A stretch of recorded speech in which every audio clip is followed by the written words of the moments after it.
Welcome to the Land Investing Business Secret Podcast, where each short episode we talk about the strategies, experiences, and the tools to help you launch, grow, and scale your land business. Learn how to find freedom within your own business, find out ways to build consistency in your processes, and hear how other everyday land investors are winning so you can get to the next step closer to building your dream life through your land business. And I'm your host of the Land Investing Business Secrets Podcast by Pebble, Jesse Kwong.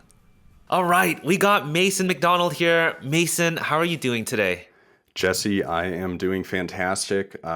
Just getting over a cold, but I was in Japan for a couple weeks, so it's hard to complain getting sick on the way back from a fantastic trip. How long were you in Japan? My wife's Japanese. We're going to be heading back this year, but how long were you guys there for? We were there for right around 2 weeks. We went to Tokyo, Kyoto, Nara, Osaka, and back to Tokyo. Loved it. Yeah. Hey, if anybody is ever out in Japan, I frequent there. And Mason, if you're ever out there again, I remember, here's a short little story. I remember running a bit of a webinar training thing a while back, and because I'm in Japan and it was like 3 a.m. in the morning, so I'm in a share office, and then this earthquake starts happening. And I'm like, my phone's going off. I've had I think almost 100 people on that. And I was like, hey guys, I'm just going to have to hide under this desk here for now. It's a pretty big one. So, man, Mason, if you're ever out there, please let me know again.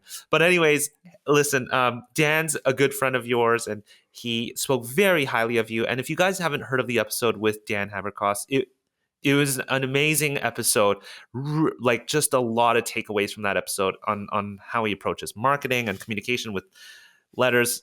Make sure after you listen to this episode, you head back to episode 107 with Dan.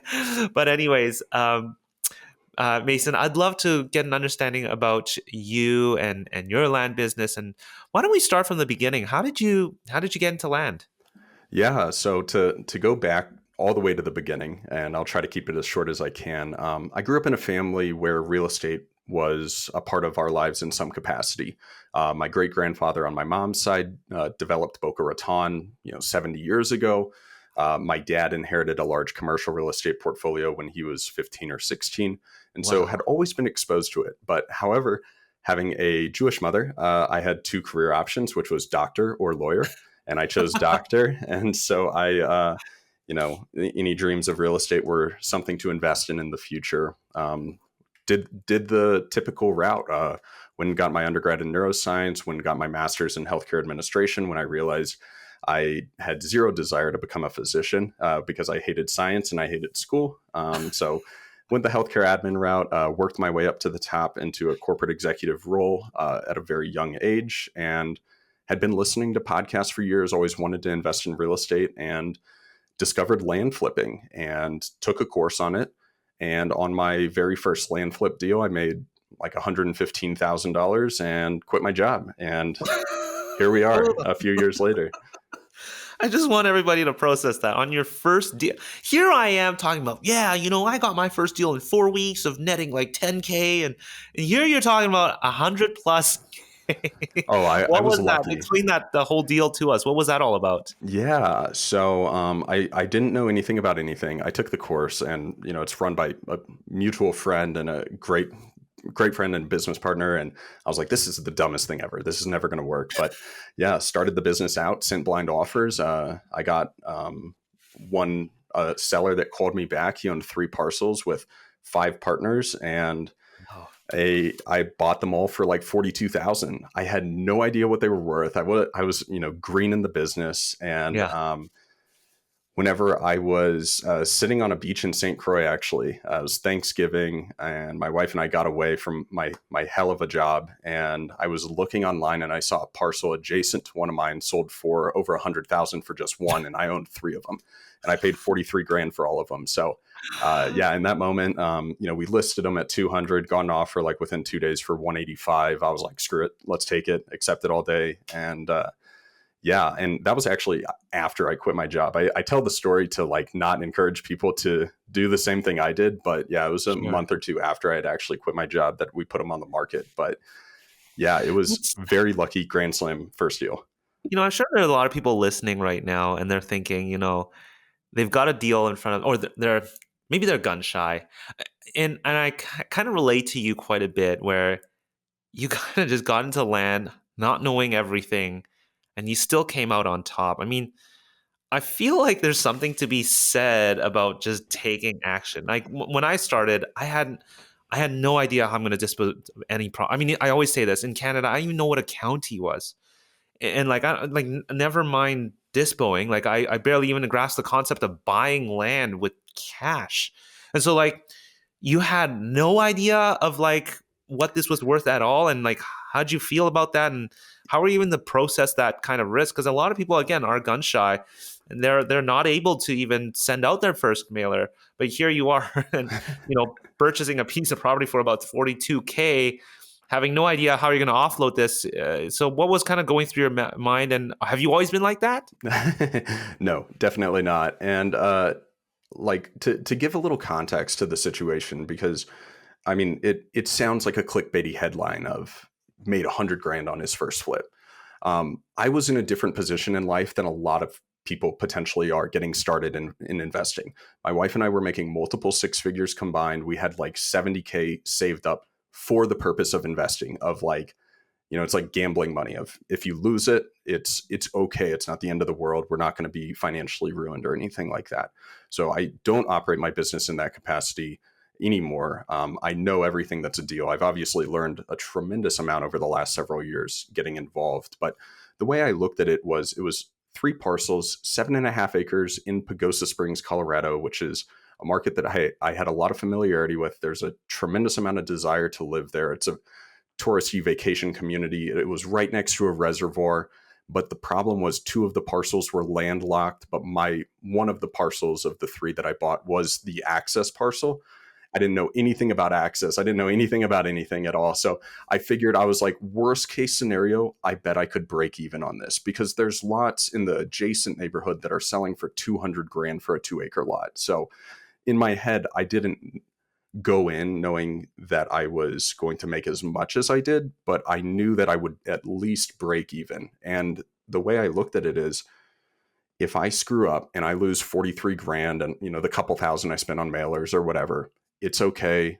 Like, at least I finally took action like I said I was going to. Yeah, I think that's huge, and I'm glad you gave that context. And certainly, I will use this as the clickbaity title for this episode. There it is. Click worthy is what I've heard. I, It's I, click worthy. So if it gets people listening and it gets you learning, then yeah, heck yeah. And who I'm knows, not you the could one make in six charge of figures. that, so that'll have to go through my copywriter. But anyways, coming back to this whole thing of you know um, taking action. I mean, uh, can you be transparent as to like what percentage of your savings was that? I don't know if that's revealing too much. Like, what you guys had pillowed out, so that maybe somebody can take that into context. Okay, maybe they don't have 72 or whatever that, saved up, but a certain percentage of that Yeah. they might So, I use. mean, at that point in time, like, and it's hard to remember exact numbers, but in our 401ks combined, we probably had, and I was 26 or 27 at the time. We probably had about 100K in retirement. We had probably 25K in our emergency cash fund. Between the both of us, we were making over 300,000. So our house, the mortgage that we have was 1,700 a month. I mean, we still have student loans and stuff like that, but like, we were by far covering our cost of living moderately frugally. Like it, so 70 grand was like designed for investment, and whether or not we put that in an index fund or into real estate investing, which was what the intention was all along, like it was, not to say like that's an insignificant amount of money. Even to me now, like 70 grand, that's a ton of money. That's a fantastic amount of money that covers cost of living for months and months and months. But yeah, I think the way to look at it is, find yourself a sugar mommy or sugar daddy that makes six figures as a software engineer, to allow you to chase your dreams, because I couldn't do it without my wife. Oh man, we appreciate you being so transparent about that. Um, So you mentioned you sent out blind offers. You're just getting them out there. Was there anything fancy you did with your marketing? It was just generic sort of blind offer? Generic blind offer template that everyone has used before. I don't do that anymore. My mailing is very, very different now. The way my business operates is very different now. Right. And I like to say a lot more sophisticated and a lot more involved than it was whenever I, you know, was my CRM was an Excel pivot table. Like, it was I was doing it like off the back of a napkin basically. But it's the idea of, the same thing with the podcast that Dan and I have together. Of we record it on webcams in our offices. We don't have a fancy studio or anything like that. If you Yeah. have an idea, take action, and then iterate from the action that you're taking to get closer to perfection, because you're never going to have perfection in this business, and you don't Yeah. need to, because your competition is probably worse than you are. Yeah. Yeah. Absolutely. Thanks for sharing that. So coming from corporate America, um, I mean, it sounded like you didn't have too much concerns sort of hopping over to do this full-time real estate investing. Um, what did that transition look like? Was there any sort of, when you look back, you could have done a little bit better in terms of transitioning, or did it go as smooth as you expected to? I think the transition could have been potentially better. Obviously, hindsight's always 2020, but I was in a position where, on paper, you look at my resume, and I don't say this in any sort of bragging way or attempt to be humble or anything like that, but like, to become a CEO, managing a 9-figure P&L at that age, I was the definition of like the wonder kid, or like the super successful kid. And I was a kid, and I'm still a kid. I'm 29 years old. I don't know what I'm talking about. Um, but I was hypertensive stage 2, which my blood pressure was like 165 over 105. I was sleeping like 1 to 2 hours a night. I wasn't able to exercise. I was working 100 hours a week. I barely saw my wife. I was stressed out to the max. I mean, you could feel my pulse in every, you know, extremity of my body. It was awful.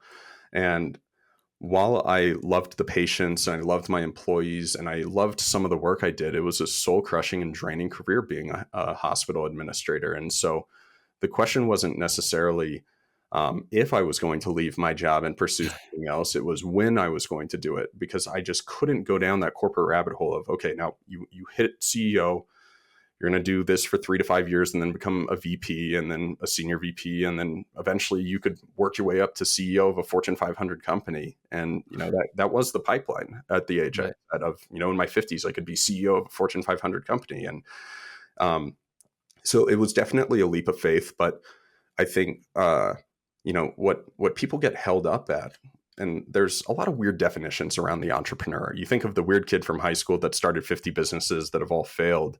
And I think what allowed me to do it, obviously, was having a wife that had a stable job and a stable income, but having her believe in me, because she had seen my track record of, it wasn't like I had failed in my career. I got promoted every year.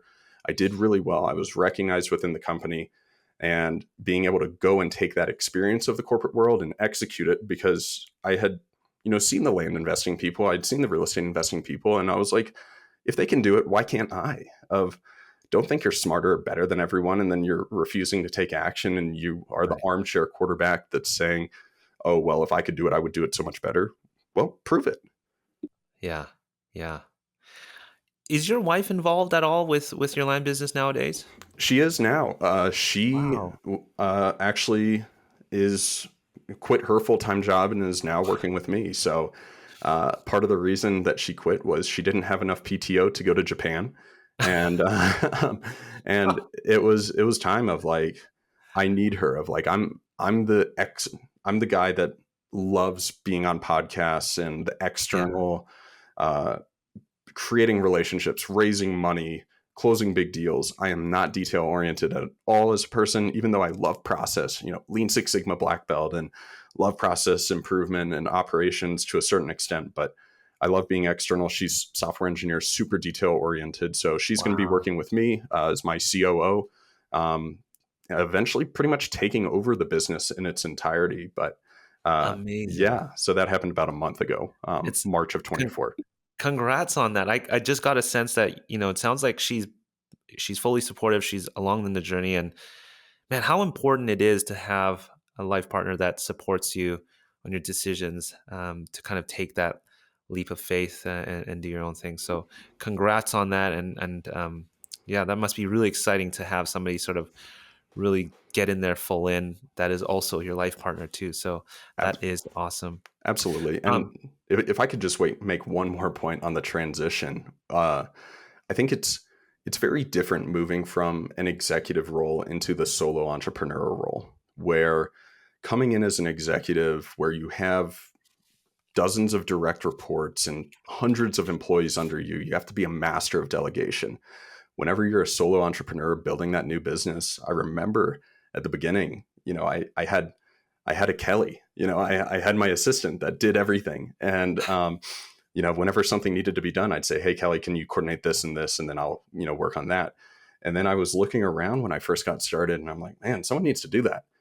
And then you have to look in the mirror and you're like, oh crap, that's me that needs to do that and needs to oh, do that's so everything. And I think interesting. it's a challenging transition a little bit where I think I have the personality, and I think a lot of people do, where it's easier for me to come in and fix a process that already exists Mm, than to create one from the ground up and create something brand new. And so that was kind of a mindset shift of, dude, you're an employee. You are no longer an, yeah, you have to, put your executive hat on and think about the vision of your company, but sure. you are an employee and you need to be the one that is both creating and executing and documenting on every single process in the business. So that was my last point on the transition. Yeah, that's something I would have never thought of, and I feel like I come from the opposite end, and I get into everything. So nowadays, what does the team look like for you guys? Yeah, so I've got one full-time acquisition manager, salary plus commission. I'm looking at bringing on several more that I actually just posted in some different groups that I'm in that I'll start interviewing for to bring on more acquisition people.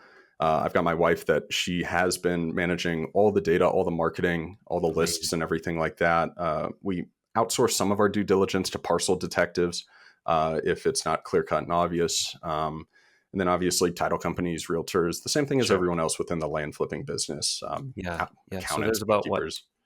four of you guys core together? Uh, three Three, core three right core. now. Okay. Amazing. So now, coming again, talking about your corporate America, you were working 100 plus hours, and so what does life look like nowadays for you? It varies so much, and it's evolving a lot right now.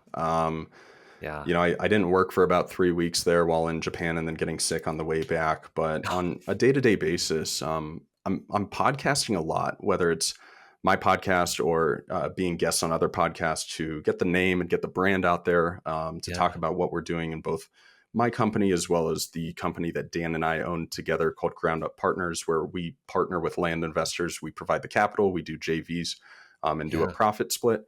Uh, I'm we're launching a fund, which is really exciting to bring some more institutional money into the land space, which hopefully by the time this episode comes out will be launched ish, which we're Amazing. Okay. allowed to chat about it on podcasts, which is fun. Yeah. So a lot of my time now is raising money and then just overview of the larger deals that we're doing, and then just green lighting all the deals at this point. So I'm still very much involved in the operations of the business, and I touch every deal that we are going under contract on. I'm still the signer on everything, but Right. yeah, my goal for this quarter and Q2 of 2024 is to continue to delegate or abdicate where necessary, all tasks that I don't need to be involved in, Yep.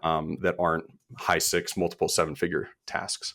Hey, how's it going? I hope you're enjoying this episode here with Mason. Mason clearly loves processes, SOPs, delegating. He comes from that world, and he knows the importance of that, about investing in others, because it'll just give you a bigger ROI.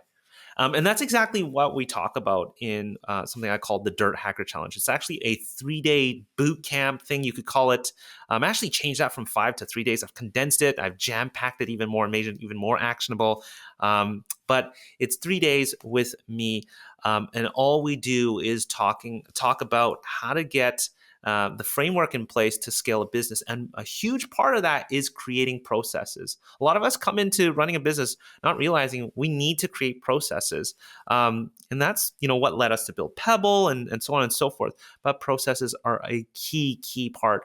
Human resources are also a key part, and these are sort of the pillars of actually building a scalable and sustainable business. So, if you're interested in joining me on this Dirt Hacker Challenge, a 3-day bootcamp with me, I couldn't make this a more of a no-brainer.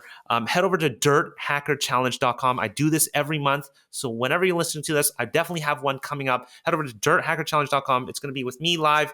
I'll see you there on the 3-day challenge. Anyways, enjoy the rest of this episode here with Mason McDonald. I mean, you must be more familiar and more comfortable with delegating tasks. I mean, that's sort of where you come from. Is that right? Oh, for sure. Yeah. I mean, my last position, I had a couple dozen direct reports.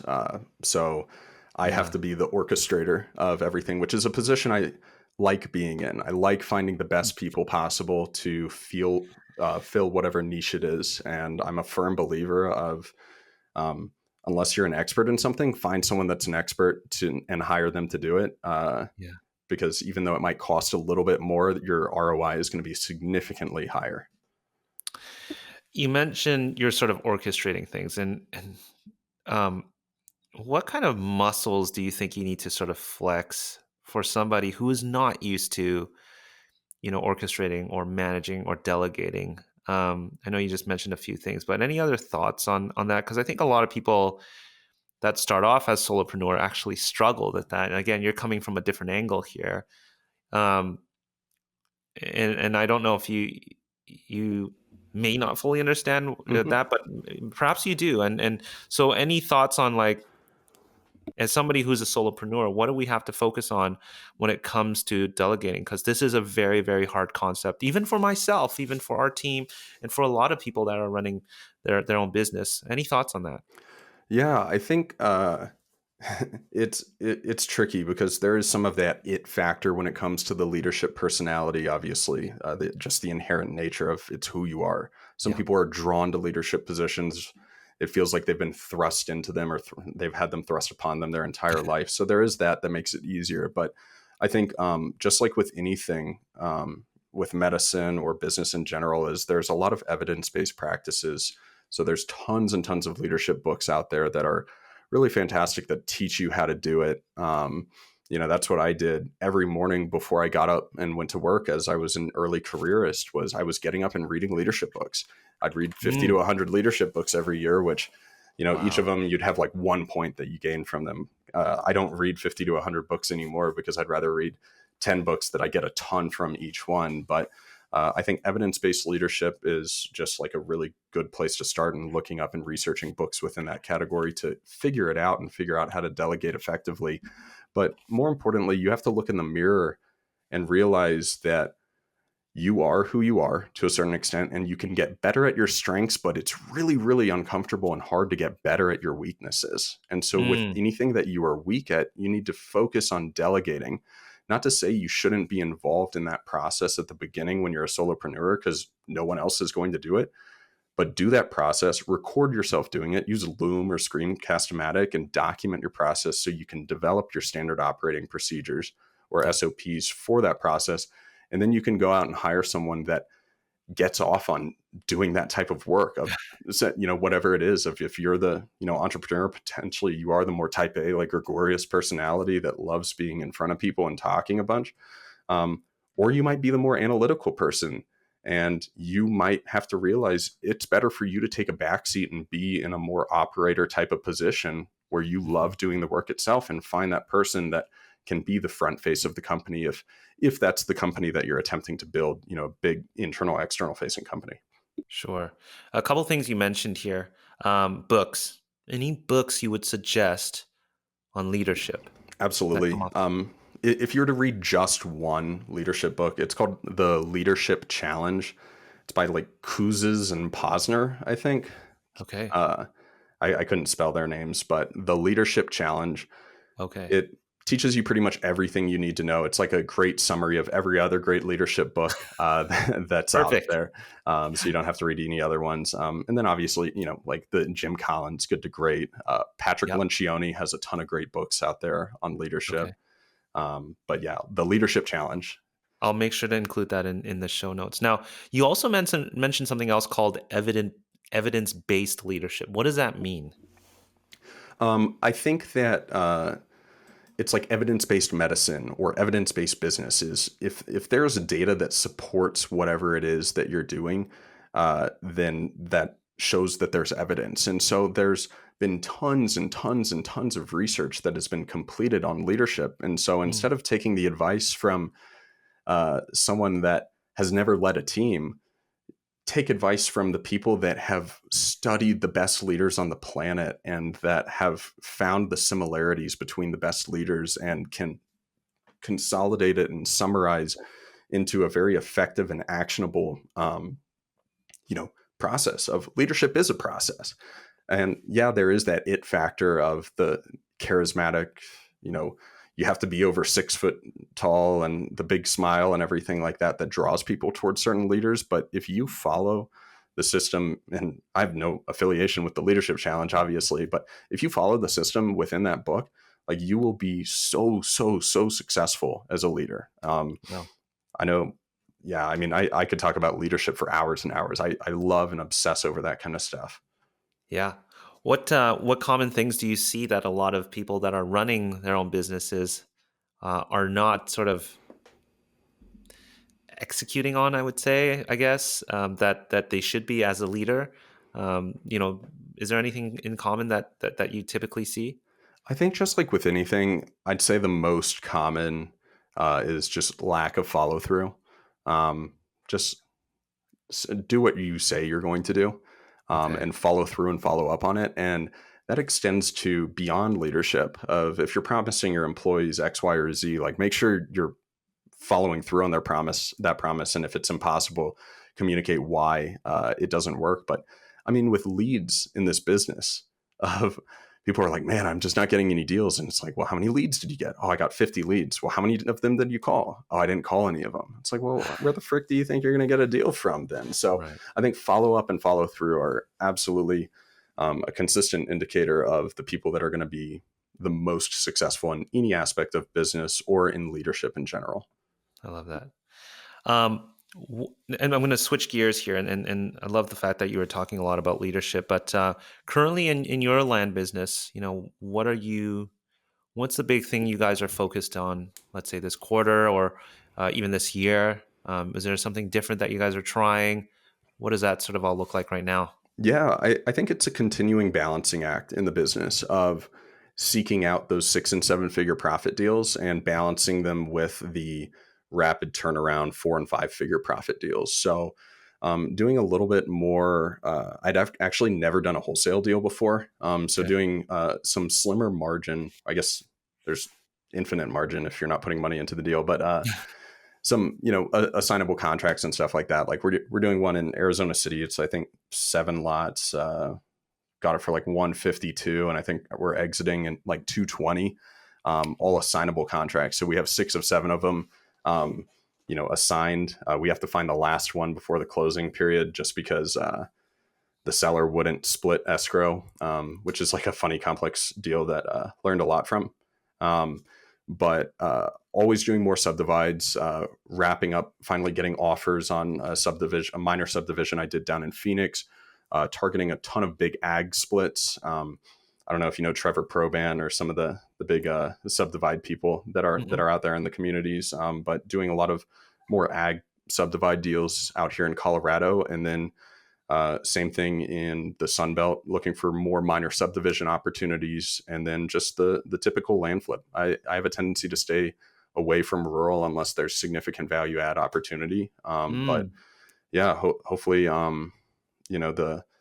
the infill lots and the smaller wholesale deals sustain the operations for us to be able to do these larger and larger deals that we're working on to have hopefully another 7 figure year. You mentioned the word ag subdividing. Can you explain that for our listeners? Yeah, and I'll narrow the scope to exactly what I'm talking about in Colorado. In Colorado, it's very easy to do a lot split if you're keeping every lot above 35 acres. And so in certain markets in the state, there's a ton of desire for the 35-acre parcels where there might not be that much desire for the 350-acre parcel. So say at 35 acres, let's keep math easy. They'll sell at 20 grand an acre. I mean, I wish, but at 20, let's say 20 grand an acre, but for a 350 acre, it'd sell at 10 grand an acre. So you can go in and purchase these parcels at market value, go through the entitlement process and any Mm, potential minor improvements if necessary, depending on the shape of the lot and access to utilities and that sort of thing, and then get 10 35-acre parcels out of a 350 acre one. So that's kind of what I mean by the ag, the more ag subdivides out here. yeah, It's just keeping that agricultural status after splitting the parcel. got you, got you. Um, I'm also going to switch gears here because I caught it earlier.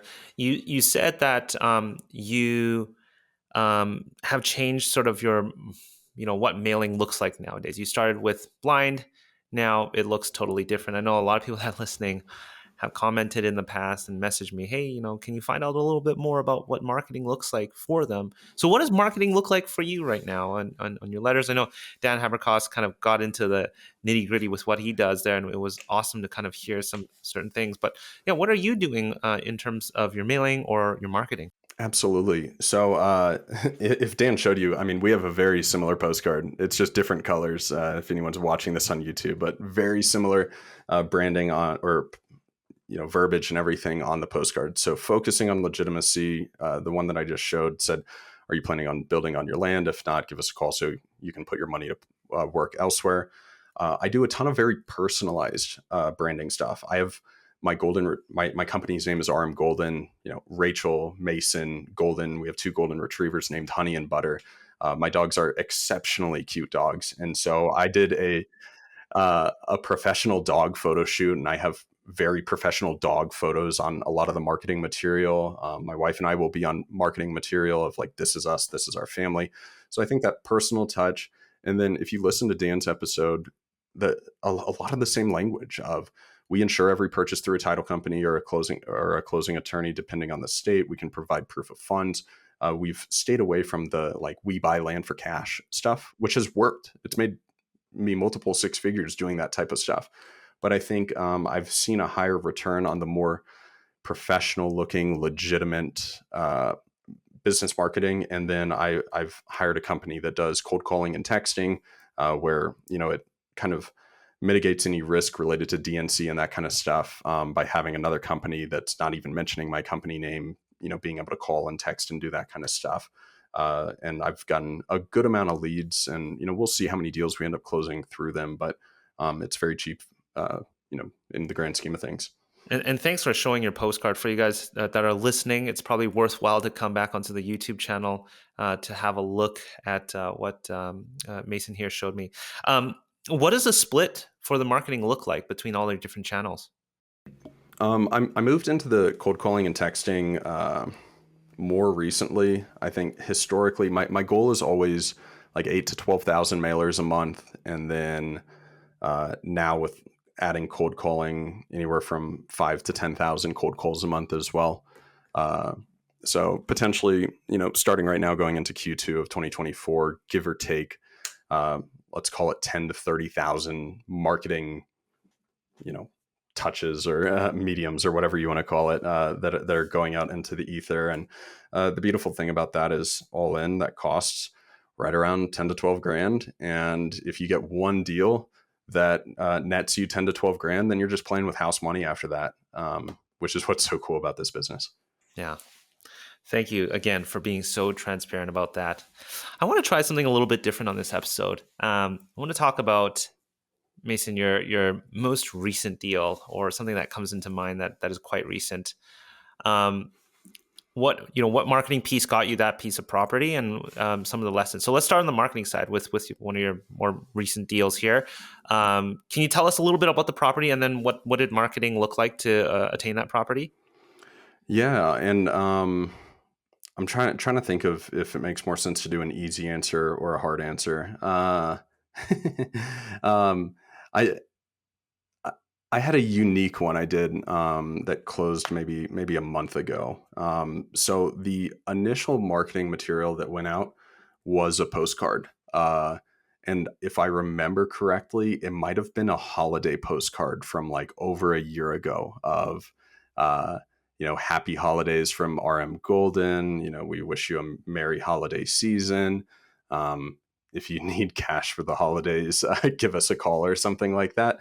Like back in like January ish 23? of 23, I think was potentially our first touch with these people. That's really not that long ago from this recording here. So, well, like 13 months ago. Oh, sorry. Okay, okay, I see. Got you. The winter, early. Okay, got you. The Oh, beginning of yeah. the year. Got you. Got you. So I think that was the first one, and then I think we sent them another letter that was like probably along the building postcard line, and then they finally called us in. I want to say March of 2023 is whenever the process started, and that's why I share this particular one is because there's times where you get blind offers and you get them signed and sent back right away. There's times where you send out a cold or have a cold call or a text or a piece of marketing and you close that deal right away. But this one took about a year of follow up to get this deal. And so Right. we finally got them on the phone in March or April, and the gentleman and wife that owned the property, it was like had a really ugly small cabin that doesn't like constitute anything. Like it would have to be a teardown. It's in Salida, Colorado, and it was right off the highway. It was very, very, very narrow. So you'd have to build a very specific type of, house or cabin or something like that on it. So I kind of stay away from deals more similar to this one. Excuse me, more similar to this one now. But we the owner went through retirement over the summer. They had a grandbaby, so every month we were following up with them, just checking in, and we finally Wow. kind of came to a number towards the end of fall of 2023, and we ended up closing on the property for I think $44,000 or $45,000 in January of 2024. But looking Okay. back, I want to say we had about like in between 40 and 50 touches on this seller Okay. before we actually got them to sign the contract and send it back. Wow. So it probably amounted to about 10 hours of contact with my acquisition manager, Yep. and like getting to know their grandbaby and all this kind of stuff. But we bought it and listed it within, I think, 30 or 40 days on the market. We got an offer and we ended up closing right at, I think, 105 or 110,000 on it. Oh, wow. So it was like a 65K profit deal, give or take. And Amazing. I think the reason I bring that one up is, obviously it was a great deal, more than doubled our money on it. But it Yeah. was the long-term follow-up of how long and how consistent we had to be with that. Because my guess is, I mean, I own a lot of land, that's listed on the market, and I get tons and tons of letters every day of people sending me blind offers for land that I bought for 20 grand that's listed for 40, and they're sending me $100 blind offer, and some people that are sending me offers for land that I sold for $5,000 that they're offering me like $60,000 on. And I'm like, that Yeah. bring it on, like this is my competition. Yeah. But I mean, I have to imagine that in that hot of a market, in the mountains in Colorado in general, he probably got 100 blind offers in between our first contact and us closing that deal 12 months later. Yeah. And the Right. reason that he stuck with us as versus someone else that was cold calling or texting or, sending letters was because we were consistent with our follow up. We would say, hey, let's have a call at Tuesday at 10 a.m. Mountain Time and catch back up and see how things are going and see how things are progressing. And I think that right there is what landed us that deal, which, I mean, 10 hours of work, which is, that's longer than most deals, obviously, on the acquisition side. But 10 Right. hours of work for $60,000 or Yeah. whatever, 63.5 or whatever it amounted to be after commissions, like that. I mean, that's a pretty good dollar per hour in my mind. Yeah. No, I appreciate you sharing with us the learning lessons with all of us listening here. Mason, thank you so much for coming on the show and sharing some of the things that you've gone through, coming from your medicine background to corporate America to doing your first mailer and hitting a home run, I'd say. And now, building out the team, and your wife just joined you, and you just had an amazing trip out in Japan. You just got sick, unfortunately, but thank you so much for coming on the show. Now, I just want to leave the listeners, you're very active as well. You've got a podcast, you're working on that with Dan. You've got a couple other things you're working on. How can people engage with you? Tell us the best way for people to follow you, find you, listen to you, learn from you, work with you. Yeah, absolutely. The podcast that Jesse referenced is the Big Picture Blueprint, streaming on all platforms. That's myself along with Dan Haberkost. We've got all sorts of awesome guests within the real estate world and business world that come on, and as well as Dan and I outlining a lot of the specifics within our own businesses and keeping you guys updated on what we're doing. The best place to engage with me is on LinkedIn, is where I am most active. So if you look Mason McDonald, Colorado up on LinkedIn, you see some goofy blonde guy with a, a photoshopped headshot. That's me. Or check the link that I imagine will be in the show notes. And then if you have a land deal that you need funding, where we can come in as your capital partner and do some form of profit split, go to gupland.com and submit your deal there, and we might be able to work together in that capacity. Awesome. Well, I'll make sure to include that in the show notes so that people can find this. Mason, thank you so much for coming on the show again, being so transparent and sharing everything with us. I do have one more question for you. If you were to start this all over again, you wanted to you want to accelerate as quick as possible. Obviously, you're going to have limited funds. How would you do things nowadays? Let's say within the first few months. Yeah, I think if I had limited funds, had to start over, I think I would go work for one of the studs that are out there. I think just being able to start in a system and pick up the phone and get uncomfortable and manage warm leads and cold leads as an acquisition manager. And that's in the context of if I didn't have the funds to start it myself, to get that experience, because the way to make money in this business is by closing deals. The way to get good at closing deals is practice closing deals.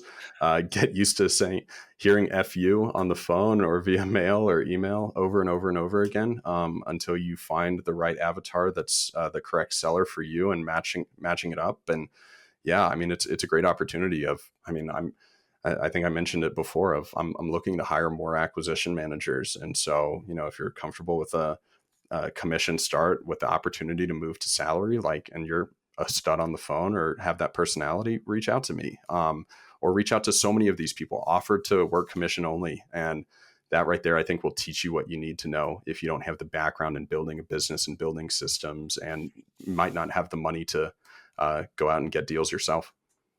Love it. Mason, thank you so much for sharing that. Guys, we'll have all the show notes so you can reach out to Mason. Mason, thank you very much for coming on the show. Jesse, it was great. Thank you. Cheers.